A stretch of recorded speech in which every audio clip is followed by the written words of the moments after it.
It's almost Chinese New Year. We're trying to figure out what to eat tomorrow, but I thought I would give you an update. Go ahead and answer one of the questions I got sent in. So this is like, I guess my first episode of, what am I going to call this? Cocktail Q&A. Today I'm talking about housing. It's kind of relevant since I'm in the house that I just moved into. It's an old house. I moved about half of my stuff, like still a lot of stuff to be moved, but I moved the most important stuff. I moved the bar. I moved the kitchen.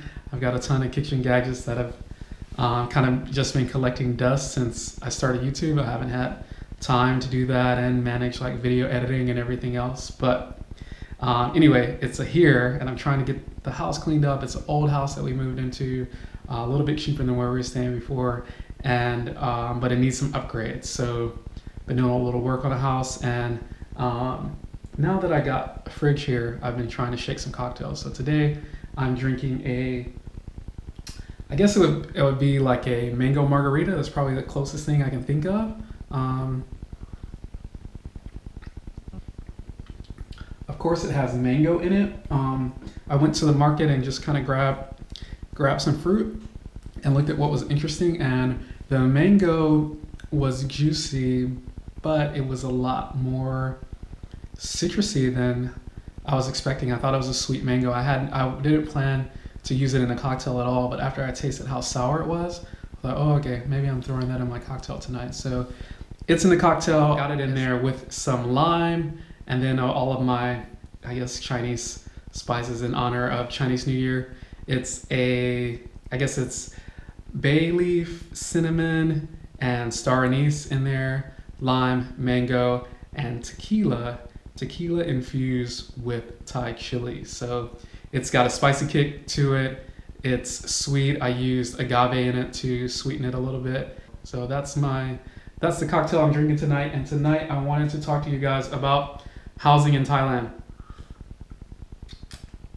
So I think I wrote down, let me still look at my notes here. I have about 7 tips for finding good housing in Thailand. This is actually a pretty tough question that was sent in by Lek, who's one of my regular commenters. Always has some interesting things to say or add or ask, and I appreciate his comments. So I wanted to try my best to answer this question. So how to find good housing in Thailand. I'm not the greatest person to ask. My expertise is actually getting kicked out of places, not really finding them. So that's why I have to live in a house. Can't really live in a condo, and I got too much going on and way too much junk. But I would say finding a house in Thailand is kind of like dating. It's easy to get a quick hookup, but it may not be the best thing. If you want to find something awesome, it's pretty tough. You have to look hard and you got to be picky. So the first tip is probably to research as much as you can. Research the area, research the prices, research what's on the internet, research what your friends are saying.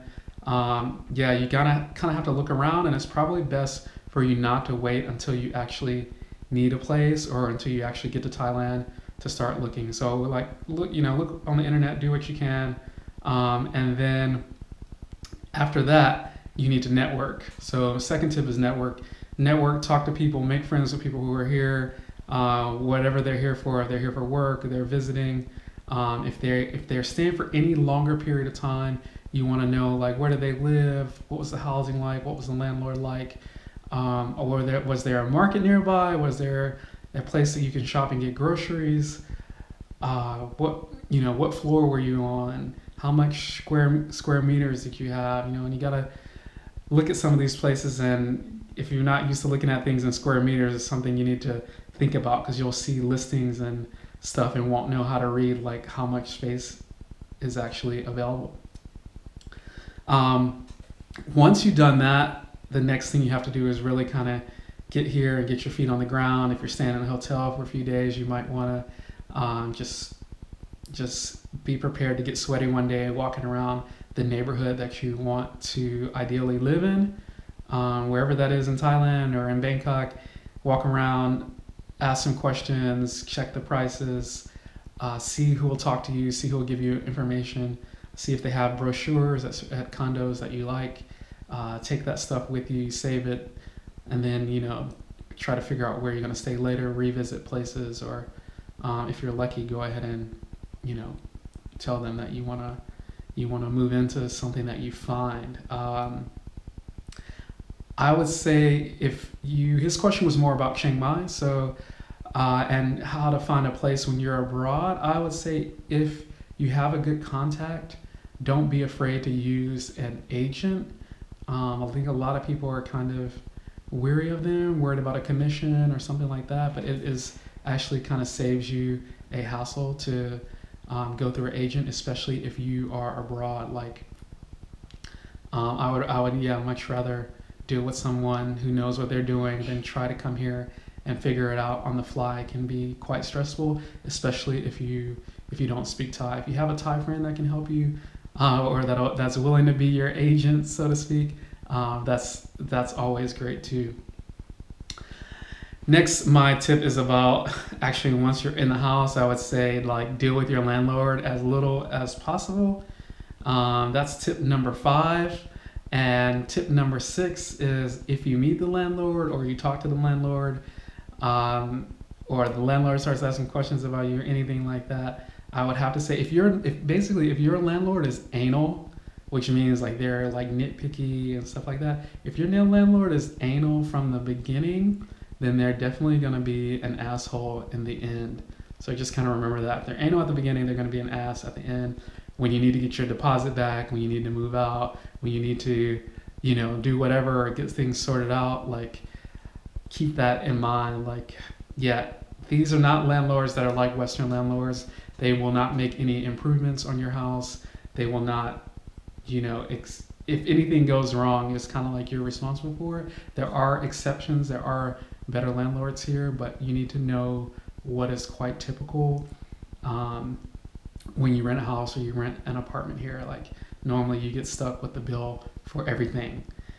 And also lastly, get as much as you can in writing. That's my 7th tip. Get as much as you can in writing so you do have some kind of recourse. It may not always help you here. You may still have difficulty getting your deposit back. You may still have difficulty getting them to fix things, but at least you have some kind of leverage, something to go to, something to point at and frame the discussion that you have with your crazy ass landlord. Those are my 7 tips. There are some websites here that you can actually look at. Craigslist does exist in Bangkok in Thailand. I see listings on there for Chiang Mai. I see listings on there for Bangkok. You can look at that stuff and let it give you an idea. There are some Thai websites that you can look at, even though it's in Thai. I would say like the square meters, like if you can find the name of the condo before you go to a Thai website, you can look on the Thai website and see what the kind of local price is for that room. You can see the square meters. You can see maybe some pictures or something like that to help you get a more well-rounded idea. These aren't places that you're going to actually rent from, but it's kind of like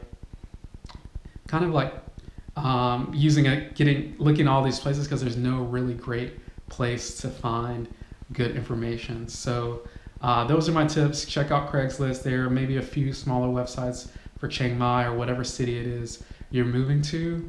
And yeah, if you've got friends here, don't be afraid to ask for help. If you're staying in a hostel that seems pretty friendly, chat up the people working at the hostel to help you find a place or help you find a short-term rental, and plan ahead. Like if you know how much you want to spend, then just get that ready in your mind. Like if you know you have a decent budget to live in Bangkok, you're probably going to need to spend around there is stuff cheaper, but I'm going to say if you live in downtown, you want to at least be spending a minimum of probably 20,000 bahts, like $500 or $600 for a condo or whatever you're renting. If you're living like downtown Chiang Mai, on the other hand, you can probably get a decent apartment for maybe 8,000 baht. It's quite a big difference once you're outside of Bangkok, and even within Bangkok, once you get outside the city limits, of course the price is going to drop. Man, you guys got me talking. Made me forget to drink my cocktail. Anyway, this is the first episode of Cocktail Q&A. I will answer whatever questions you guys have about Thailand. Make sure you leave a question. If I don't know the answer, I'll try my best to answer it. I'll ponder it for a week like I did with this question and you made me like remember some of my crazy landlord experiences. So thanks for that, I think. But anyway, there aren't really any questions that bother me or that I'm not willing to answer. So whatever questions you have here about this crazy place, let me know. If they're food related, that helps. I can answer them faster. But if not, doesn't matter. Thanks for watching. Hope this is helpful. And see you guys for some videos once I get back to editing soon.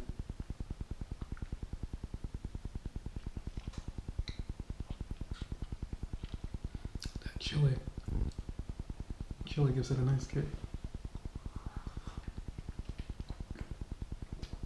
How does that sound? Did it sound like I know what I'm talking about? You think they'll believe that? Mm. Yeah. You're always so supportive. Know some shit.